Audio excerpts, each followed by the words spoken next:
of my favorite subjects, so I like explaining this. Okay, so let's continue. Whatever we have learned till now, everything is there in the syllabus. I'm just going a bit slow because I think we have time and then we are doing it well. You have optical fiber also in this particular chapter, in this unit. So it will be a combination of laser and optical fiber, both we are going to do. Okay, so what are the conditions for laser action? So you cannot have a laser action out of any system. You definitely need to have an atom which actually has got the requisite amount of energy levels. It's not that you can have a two energy level system. That is only theoretical. Practically, you need to have a three level minimum. Okay, even that is not much successful. A four level is more or less works fine. So we have got the condition for atomic system for laser action are actually the presence of something which we call as the meta-stable state. So you understand what is stable. So a meta-stable is usually something like where the atoms can stay on for a longer period of time. So in general, when we consider a two-level energy system, okay, what happens is that the number of atoms that can stay at the upper energy level will be less in number, okay, and we are going to explain this. Don't worry, okay. The less in number, and then when we are actually considering the number of atoms in the lower energy level, that means at the ground state, it will definitely be more. But then that is not something which you can use to achieve laser action. So for laser action, you must have the number of atoms in the upper energy level more compared to the lower energy level. Then only you will have more and more photons coming out because there will be more and more de-excitation, and that is called population inversion. Okay, so that means there is two important conditions. One is metastable state. Second is population inversion. Both of them are more or less connected because you can have a population inversion condition only if there is a metastable state. So this population inversion is very much a dictionary word. Inversion means in general you have the number of atoms at the ground state more compared to the excited state. Here it will be the other way. The excited state will have more atoms compared to the ground state. So that is called population inversion. So that is why it is very important. And then let's just have a look at something which we call as the metastable state. So metastable state, you can keep on writing a lot of things. Okay, I have just made a very concise write-up of that, which I will share with you. That will actually it's more than enough to suffice your syllabus. Okay, so what happens is there is something which is called lifetime. So what do you mean by lifetime now?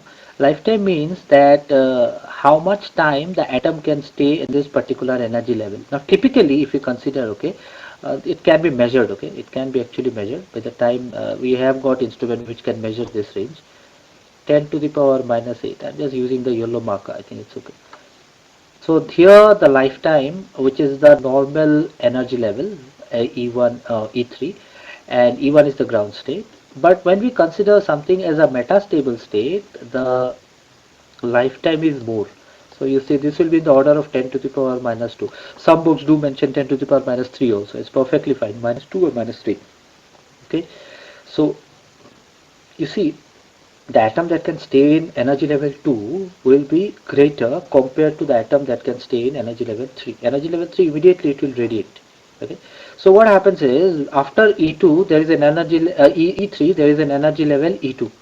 So if the perfect energy or some kind of energy is actually put in, okay, induced, okay, what happens is that the atoms from E3 will radiate to E2, and this will actually basically or not radiate, sorry, de-excite to E2, and this will be non-radiative in nature. That means that there won't be any kind of photons that is actually coming out. This is not a radiative transition, this is a non-radiative transition.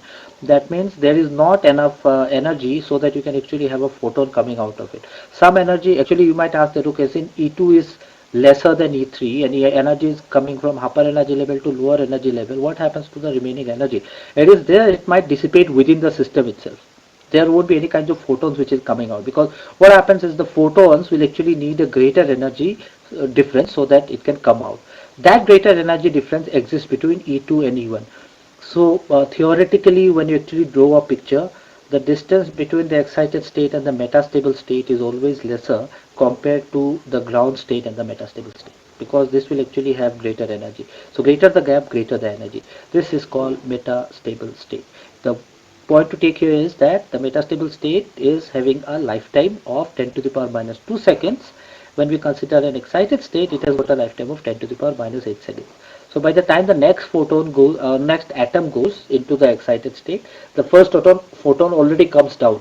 So that means this way you are never going to achieve population inversion, and that is what is population inversion is all about. Okay, so let's just read this sentence and probably I can explain it better. The state of a atomic system at which the number of atoms in the higher energy state is more than the number of atoms in any of its lower energy state is basically called population inversion. Okay, so this is called population inversion. So I think I don't need to explain this. I've already explained it in the slide before, the last one. In other words, population inversion is a state of a system at which the population of a particular higher energy state is more than that of a specific lower energy state. So sometimes you might see, let's go back to this figure. If we actually have more atoms here compared to this will be actually population inversion condition. But this usually doesn't happen, as I said.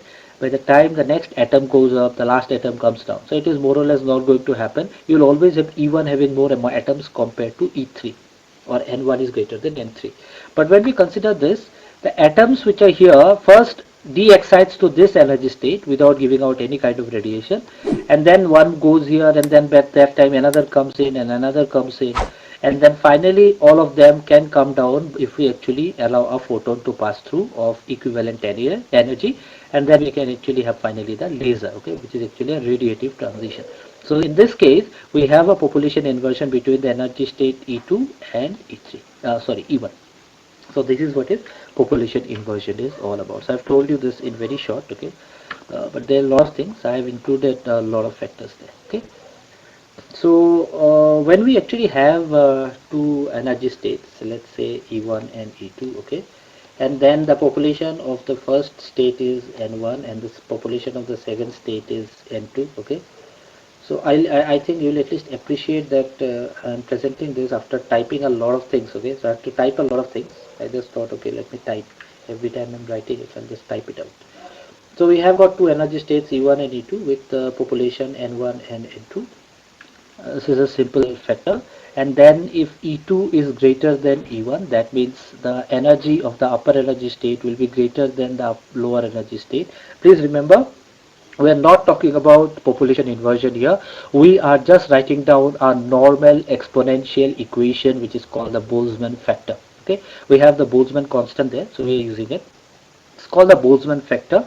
So if we consider it in terms of energy level, and if E2 and E1 are the energy levels of the excited state and the ground state, and of course we know excited state will have more energy, and hence it's written that E2 is greater than E1, then we can actually, using this factor, find out what is the population N2 by N1. Okay, this is actually, the derivation is a part of statistical mechanics. Okay, so we are not doing that, so we are just writing down the direct relation. If you want to derive it, you have to use statistical mechanics or statistical physics. Okay, so if E2 is greater than E1, ratio of population N2 by N1 will be actually given by a Boltzmann factor, which you should remember, because if you do some kind of numerical, this mathematical expression will be helpful. So we have got N2 divided by N1, number of atoms in the upper energy state, divided by the number of atoms in the lower energy state, as e to the power minus E2 minus E1 by kT. This E2 minus E1 divided by kT is to the superscript of E, okay, and then this 2 and 1 are nothing but bases of E, okay, so subscript, sorry, it's not there, let's blot out. So what is K? K I already know is a Boltzmann constant. So this is actually called the Boltzmann factor. This is actually important, and if someone asks you, you can always explain this, okay. Boltzmann factor can be explained by understanding this. Okay, now let's look into this. This is something which is happening naturally. I am not considering any kind of population inversion here. This is happening naturally. So it means that that the energy E2, that means the energy at the upper energy level is obviously greater than E1. Then let's see what happens here. So if E2 is greater than E1, E2 minus E1 will be actually positive, right? So E2 minus E1 will be positive, but there is a minus sign there. So that means this entire relation will become 1 divided by e to the power E2 minus E1 divided by KT. So you know K is the Boltzmann factor, is a large value, okay, if it's the denominator. and it comes in the numerator and you multiply it with e2 minus e1, it becomes even larger. And then you have got e2 e to the power some value. Okay, you can always do the calculation. You can consider e2 to be, let's say, 1 ev, e1 to be, let's say, 0.2 ev, and then you can take the difference, do the calculation. You will find out that this entire value will come out to be order of something like 10 to the power minus something. Okay, something is going to come out. This value will always be less than 1. This value will always be less than 1. So that means this particular value is always less than 1. This particular value is always less than 1. That means n2 divided by n1 is always going to be less than 1. So if you just cross multiply, n2 is always going to be less than n1. So this is obvious. Okay, this is something which is obvious. This is natural, because the number of atoms at the excited state will always be less compared to the number of atoms at the ground state. Okay, in real life might be the number of successful people compared to the number of ordinary people. Okay, so this is always going to be the case naturally, until and unless we do a population inversion. Population inversion cannot be done in every atom. There are only certain specific atom where you can actually achieve it, and that's why we actually have to have different kind of laser system. So what the conclusion for this Boltzmann factor is, that for any system in thermodynamic equilibrium, so if you just come in terms with this term which is mostly used in chemistry or physics, thermodynamic equilibrium. So it is basically an equilibrium system. Okay, there are mostly no external forces acting on it. The population of the higher energy state N2 will always be less than that of the lower energy state N1. So whenever you are explaining anything, okay, this is not only for this subject, for all subjects, please try to keep it technical, because we are studying engineering. Okay, so let's keep everything more or less technical so we can use these terms: thermodynamic equilibrium and some variables like N2 and N1. These things will always help to make you score better. Okay, this is a small tip. I don't know how you have been trained. All of us are from different backgrounds, but this is what I believe in.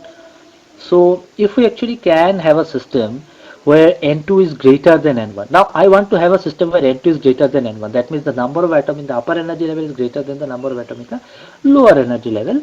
And then only we can call it as population inversion, which is the important part of laser action. So this actually forms the base of laser action. This is from where we are actually going to start with lasers. Okay. So what are the requisites of a laser system? See, don't worry about what you have been taught in class. I am teaching you the same content, but the sequence might be a bit different. Okay, but the question is, the point here is that you all are students, you all are well educated now. Okay, you already know how to write down your answers. So please read the question carefully and answer accordingly. Okay? So don't worry. So what are the requisites of a laser system? We should have an active medium. So if you consider, let's say, an helium neon laser, helium neon gas should be there. Okay, so that you actually have that is the active medium. So that is where the laser action actually takes place. And of course the energy source. So how do you excite an atom from the lower energy level to the upper energy level? That actually will depend on what kind of energy source you are using. Okay, and so this is the energy source. So this energy source might be what? It might be electricity. It can be even a magnetic field if it is strong enough. Okay, you can actually have some heat. Okay, if you heat something, that it gets excited, that is also possible. So what kind of energy source is they using? It is generally an energy source. Okay, in general we can say we can use electricity and all if we are using a helium neon laser and so on. Okay, we're going to look into it. And of course a resonant cavity. So this is the term which I mentioned before. This resonant cavity will have two mirrors. One will be 100% silvered, one will be 99%, and the ray will come out very strong from one of the end and so on. Okay? So this is more or less very simple. Okay, so this is there. So I think we should actually stop here. Okay, because if I go for this next topic, then I don't want to stop in the middle, because this will be important. So this is the requisite of a laser system. Don't worry, we are in tandem with in par with finishing the syllabus. Everything is going to be a smooth ride. So this is where we end. Don't leave as yet, because attendance abhi baki hai. So let's stop here.